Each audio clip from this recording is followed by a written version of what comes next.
Right. How's things with you two anyway? Yeah, very good, mate. We're Yourself? really good, yeah. Yeah, yeah.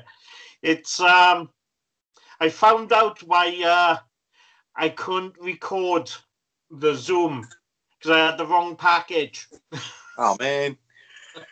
So all my interviews are done through Skype. Well, the majority of them, and so I didn't have a clue really with Zoom. But Zoom is our nemesis. Yeah. We hate Zoom. Yeah, we don't get on with Zoom very well. Doesn't like music. No. Anyway, how did you two meet? So we met in my local pub.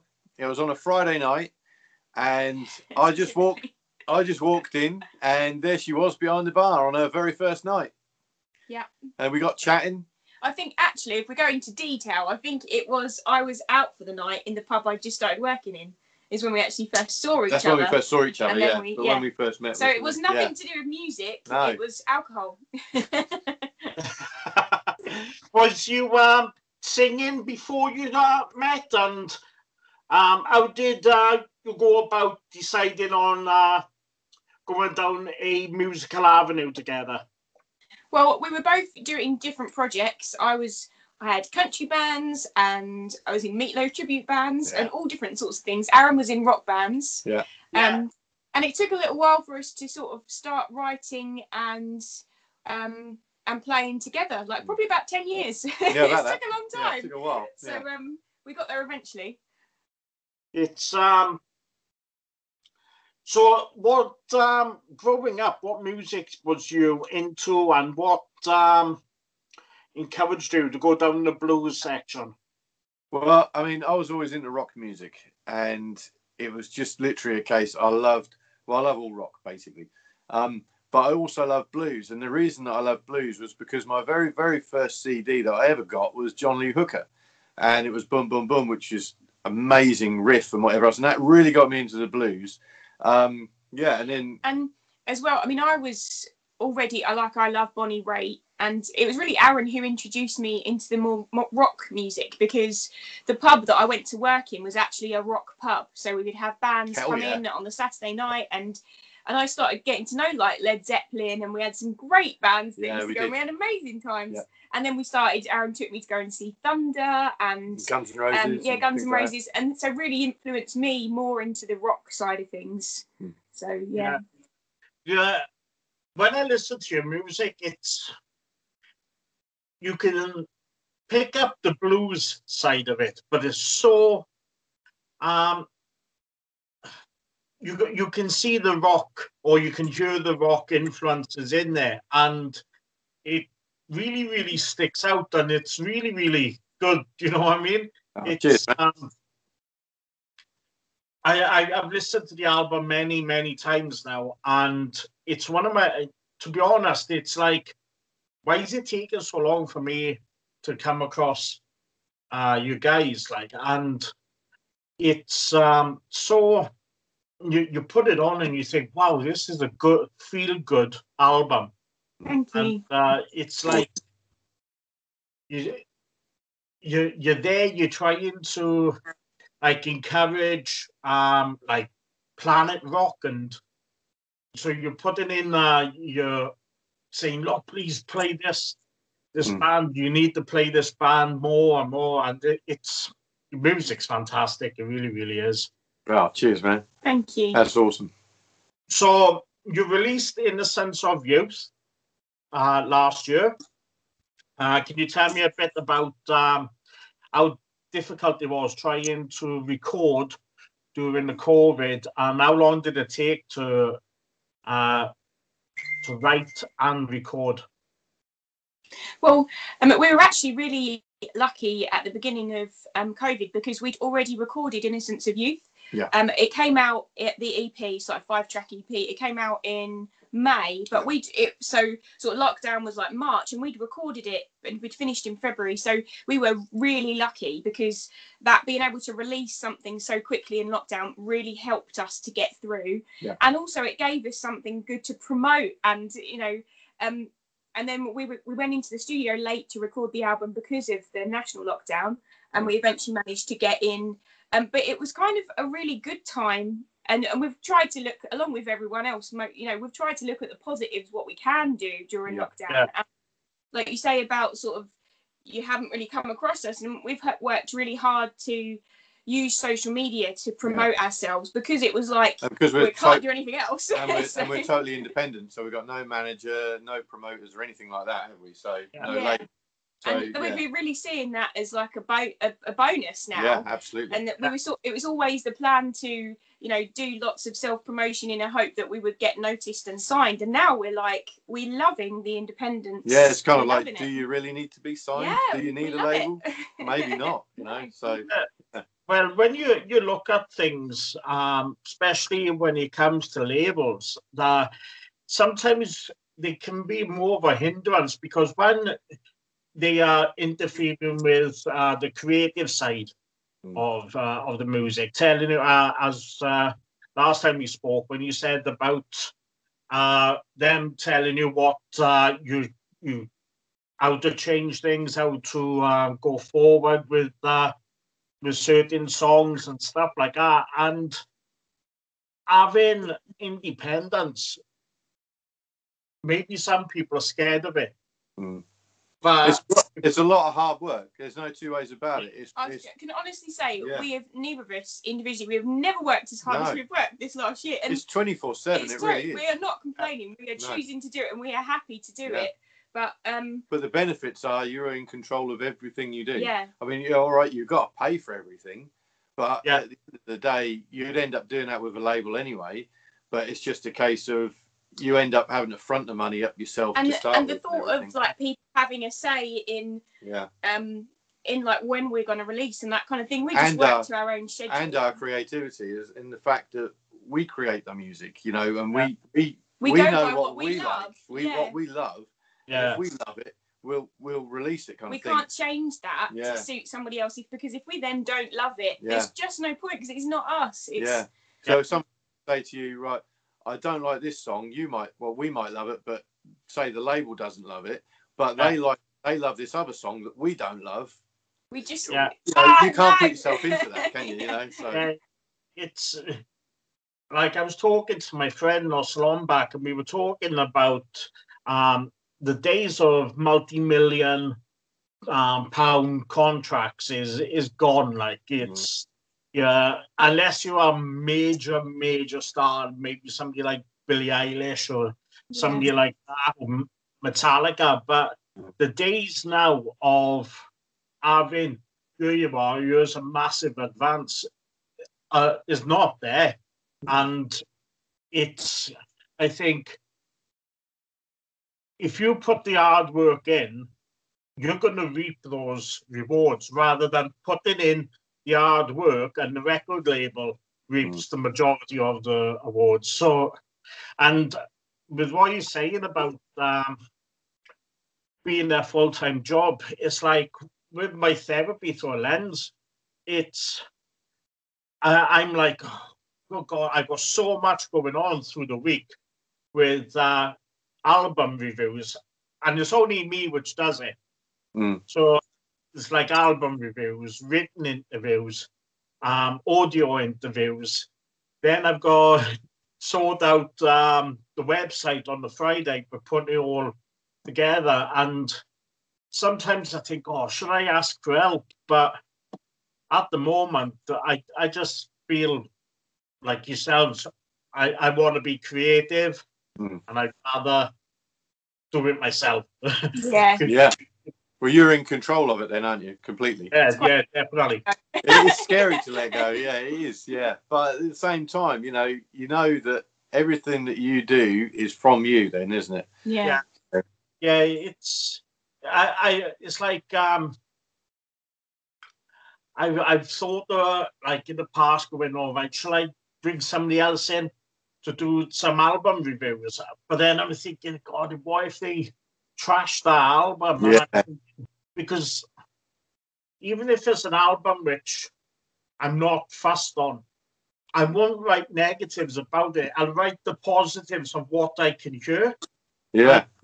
Because I just feel I don't want to be the person who writes a really bad review and somebody turns around and goes, do you know what, I'm not going to balls to that. And then, because everyone's got different tastes, and I just think I'm afraid that not just that, because I got record labels sending me stuff. It's like I just think, oh God, if I let somebody else in with that, are they going to abuse the situation? Or are they going to give it to their friends? And I'm like, oh, this is it's nice that you get like that you care so much. Yeah, absolutely. And we can appreciate how you feel. Like absolutely, you care about it. You know, it's being passionate, isn't it? It's being passionate about it, and I love the fact that what you're saying, very similar to mine's to us, in the fact that everything got to be positive. If you make a negative comments and stuff, you don't know how much that can affect people, do you? Especially when you're creating something for yourself and whatever else. And being positive is definitely the best way to go. I just think it doesn't. I was always brought up, be nice to people, and I just think this is a creative avenue. Like, I could go into an art gallery and see Picasso or somebody like that. You know what I mean? Go in there and think, well, it's not my cup of tea, but you know what? That's somebody's creation. Yeah. And I would hate somebody to give bad press about something which I created. So I would never do that. I'd rather ignore it and say, right, I'm not going to review it because I really don't like it, and I'd rather not give it. Exactly. And that's fair enough. If it's not your cup of tea, it's like that's fair dues, isn't it? Music is heard differently by every single person, and not everyone is going to like it. That's right. Yeah. You know, and it's the same with anything, isn't it? And you just have to respect that that's the case. Like, there's bands that are massively successful that I'm sure all of us don't like, but millions of other people do. So it's just But wouldn't it be boring if everybody liked the same thing? It's great.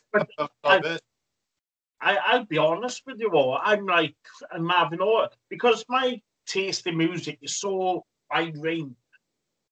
I'm having all sorts of music sent to me, and I'm like, oh, bloody hell, this is good. And I'm just constantly writing positive stuff because I'm thinking, this is bloody good. Like. And I think as well, you hear it more when you're listening for the positive, as opposed to listening to it as a critique. You know, you're going to critique it. Exactly. You hear him, And what a great world to live in, isn't it? Being positive. I mean, that's just brilliant. Love it. Yeah, it's quite funny because when I got diagnosed with PTSD, I was like, oh God, I don't know what I should be doing, where I should be going. And when I came about and took up photography and I started therapy through a lens, I was like, before everything was like, oh, I don't know if I'm doing the right thing. I don't know if I'm doing this. But now it's like, oh God, I can't wait. I need to be doing this. But it's fantastic, you know. So let's talk about your touring in a camper van. We're not going to give you too many details. What? And that's the drama for that. So we lots of people have heard this story, but we bought an old VW camper, an old VW van, panel van, for £1,500. Yeah. We literally put the windows in. We converted it all ourselves. We put the windows in, electric, water, everything. And the idea was that we decided we were going to quit our day jobs, go all in with music. So we've been doing both for a really long time and kind of going along at a bit of a snail's pace because of the amount of time and energy. It would have took us about 50 years to get anywhere doing it that way. So, and getting the van was a way that we could travel and do gigs further afield and be able to afford to do it. Absolutely. And just crash in the van with the gear. Yeah. Like old school. Yeah. Yeah, totally. Like we really wanted to go out, and because around that time as well, we'd started to find this new sound that we started writing it and getting into it, and we really wanted to just go out and play to people and see what they thought, because we kind of really liked it. But we loved it, to be honest. We loved it. We were really happy with what was happening with the music, and we just wanted to go and play it to people and see if we did actually have something. And it was amazing. I mean, it got worse and worse in the van in that we kept getting more gear, like subwoofers came into the situation, like kick drums, more guitars. I don't know how we got it all in here. I really don't. We literally had to have a shelf like above our heads when we were sleeping, and we had guitars in the bed with us. Yeah, also. We did. But it was so much great fun because we literally travelled as everywhere we could, and it was like we could get like all sorts of kind of gigs, couldn't we? From like this low key gigs to great big festivals, which was I must admit to like after a gig where we'd chuck all the stuff in the back of the van and we'd pull up because we insist that we never pay to sleep like park anywhere, so we'd find some nice lay-by and look in the back of the van and just see a mountain of PA equipment and be like, oh my god, all over the bed and everything. How are we gonna do this? So sleeping with your guitars is a new version now of guitar porn. Exactly, yeah. Oh god. Details. Some details. With a lot of positives coming about with the vaccine, have you started making plans yet for touring? Or are you waiting until it's fully lifted and you can move forward? No, we are definitely starting to book already. We've got some venues already booked for 2022 in April because we want to give us a little bit more time. I think that this year it's going to be a hit and miss this year. We don't quite know what's going to happen. Nobody knows what's going to happen yet. So we thought, surely by April next year, we're hopeful, cross fingers, then everything should be back to normal with a bit of luck, as much as it can be. So, I mean, hopefully, cross fingers, gigs will come back this year. But, we're going to book our tour for April next year. It'd just be a horrible... Well, I mean, nobody wants to reschedule, and we want we want it to be able to... people to be comfortable and not be worried. So hopefully, fingers crossed, we'll be at that point then. For sure. It's definitely something which is going in the right direction. For myself, I keep thinking, will we get something positive concert-wise this year? I can only have my fingers crossed, really, because I've got. But it's quite funny because today on Facebook, on my news feed, it came up a memory, and it was like, oh my god, that's a bloody year ago. Yeah. In that year, nothing else has happened. No, that's right. Yeah. It's crazy. So what plans? Sorry, carry on. No, I was just going to say, somebody shared on our Facebook group that it was a year ago since they'd seen us and that was their last gig that they went to. And I said to him, I'm not sure whether that feels like a lifetime ago or last week. I have no idea how that feels. It's a so weird situation, isn't like it? last year's completely like a blot on the landscape, wasn't it, for everything? Yeah, it's a real tough year for everyone. Yeah, it's been real tough for everybody. So it's quite crazy because we all heard the positives, so it'll all be sorted by the summer last year. And we not far off March a year later, and it's like we're still in that same predicament with lockdowns, but we can only hope. No. Yeah, maybe it was best we didn't know. But I mean, this year it's better though, isn't it? Because we've got vaccines rolling out and stuff like that. And cross fingers, all this works the out. Getting better. Yeah. I think it is like accepting we're going to be living with it, isn't it? And it's never just going to disappear. Yeah, but as long as we can get vaccinated for it, we can carry on, can't we? So that'll be awesome. Yeah, definitely.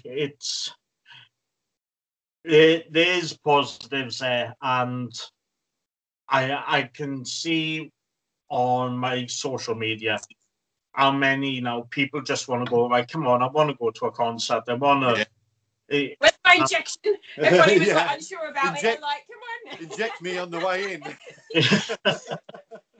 It's I don't care what they bloody inject into me as long as I get take my bloody arm off if they want. I don't care, like full concert. So what other plans you got for this for the rest of the year? So this year we're going to carry on with our live streams, which we've been doing every Saturday since the start of lockdown. Yeah. At 8 o'clock on Facebook. We've just started doing these last 2 or 3 weeks a Wednesday acoustic session at 10 o'clock in the morning on Facebook. And also we're going to be recording another album when lockdown lifts again, hopefully, in the spring. We're going to go back and record another album for the release later on in this year. Oh, that's the thing is, how many albums are going to be coming out now? It's going to be loads of albums I got to review every week. You're gonna be very, very busy. And one of the things I like doing is like I like to buy the vinyl of the if it's an album which I really, really like. It's like I don't really buy the CDs anymore because I've always been a big vinyl person. And it's just costing me a fortune because it's like, oh God, this album is great. I've got to order it. So I'm going to expand my flat. I'm going to put a massive extension on it just to make interviews of my new albums.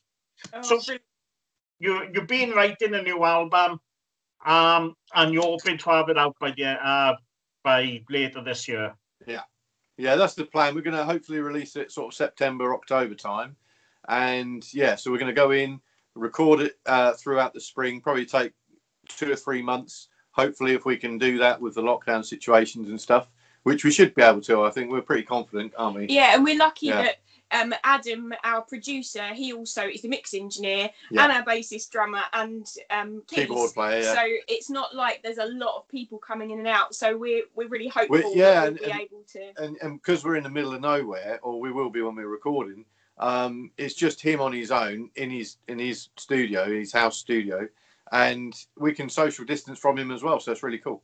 Yeah. So we're really lucky like that. Yeah. That's great news, guys. With the touring plans, will you be taking out the full band, or will it just be the two of you? Yeah, we're going to be going out. We've only ever toured as a duo before, but we're going to be going out with bass, drums, and keys. So it'll be a 5-piece band, and we cannot wait. Yeah, I can't tell you how excited we are. Yeah. Because especially. It's kind of funny because, sorry, I'm going to ramble. I don't know how long you can have this interview. She's excited now. I'm excited now. When we were recording the album, lots of people who've been following us on the live streams were like, we're worried about if it's going to take the focus away from you two and we might not like the album because you're going to have a band on it. Yeah. And now it's kind of like a reverse. It's like, oh my God, it just feels so bare with me and you, and everyone kind of is excited about the full band shows.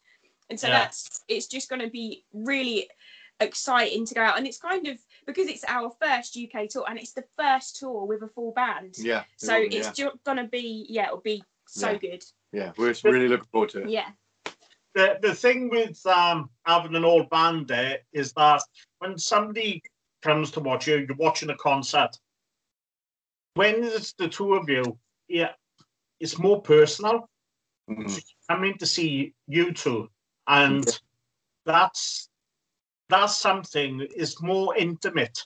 Yeah, I mean, when we say it's going to be a band, it's a backing band. I think, and as well, we're really already starting to make plans for the show. Yeah, and we're going to make sure that there's lots of different elements in it because there's songs now that will stay as duo, even acoustic, and the band won't even be on the stage. And so it's really important to us that we don't lose that duo element. And we want to create a show. Not just like a gig. It's going to have lots of lifts and sort of more quieter sections in it. So there's a lot of thought going into. So hopefully that won't be a thing that comes into people's minds. They'll just love it.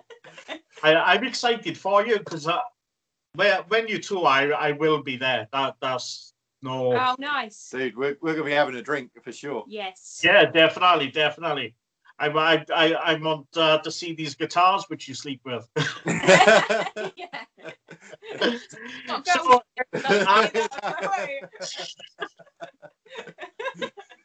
So finally, you got plans for a tour. Will you be seeing you in Wales? Yes, for sure. Definitely. We're definitely going to come to Wales. I mean, if you've got any really cool venues you could give us a link to. I think you sent me one, I think, didn't you? Yeah. Well, we're in Bath, which is the closest at the moment. We're booked in Bath, so far. That's the closest, I think, to Wales at the moment. But we definitely want to be coming into Wales. Oh, actually, we have booked. We can't say what it is yet, but we've booked. Oh, yes. We're going to be playing in Wales. In Wales. At a festival. Yeah. This year. But we can't divulge any more of that just yet. Because it's been announced today. Well, there's not many festivals in Wales, so we'll let you work it out, but you keep that to yourself. It might be announced by the time this is aired. Yeah, yeah, that's really cool. Yeah.